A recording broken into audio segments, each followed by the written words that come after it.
जो आज मेयर का चुनाव जीतने के लिए ये तरीका अपना रहे हैं, और अगर बेईमानी इस स्तर पर होगी तो लोकतंत्र कहाँ सुरक्षित है। इससे पहले उत्तर प्रदेश में जितने भी चुनाव हुए उन सभी चुनाव में भारतीय जनता पार्टी ने बड़े पैमाने पर बेईमानी की। चंडीगढ़ मेयर चुनाव में बीजेपी को बड़ी जीत मिली है। बीजेपी उम्मीदवार मनोज सोनकर ने ये चुनाव जीत लिया है। मनोज सोनकर का मुकाबला आम आदमी पार्टी के उम्मीदवार कुलदीप कुमार से था। बीजेपी को इस चुनाव में जीत मिलने के बाद इस पर समाजवादी पार्टी के अध्यक्ष अखिलेश यादव ने कहा कि हमने चंडीगढ़ मेयर चुनाव देखा और हमने यूपी का चुनाव भी देखा था, उसमें भी किस तरीके से बीजेपी ने बेईमानी की, और बेईमानी अगर इस तरीके से होगी तो लोकतंत्र कहां सुरक्षित है। जो आज मेयर का चुनाव जीतने के लिए ये तरीका अपना रहे हैं, और इससे पहले यूपी में जितने चुनाव हुए उसमें भी बीजेपी ने बड़े पैमाने पर बेईमानी की। सबसे महत्वपूर्ण ये है, हाल ही में जो चंडीगढ़ का चुनाव हमने और आपने देखा, और आज के समय पर कोई चीज छिपती नहीं है।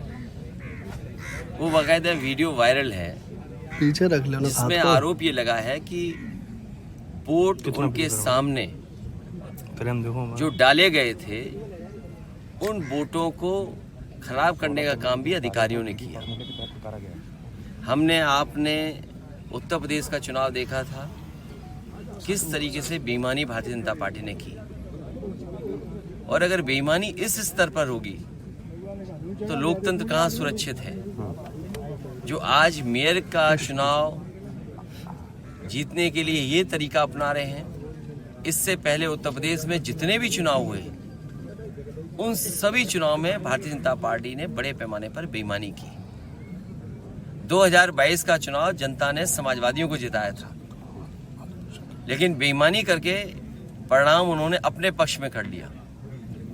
इसलिए हमारा आपके माध्यम से जनता से अपील है कि लोकतंत्र बचाने का चुनाव 2024 का है।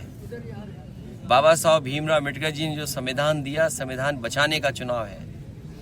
अपना और आने वाली पीढ़ी के भविष्य को बचाने का चुनाव है, और जो अधिकारों को छीनने का काम हो रहा है, आज किसी संस्था में जो संविधान हमें हक और सम्मान देता है उस हिसाब से सम्मान किसी को नहीं मिल रहा। इसलिए आने वाले समय में पीडीए ही एनडीए को हराएगा, पीडीए ही भारतीय जनता पार्टी का सफाया करेगा।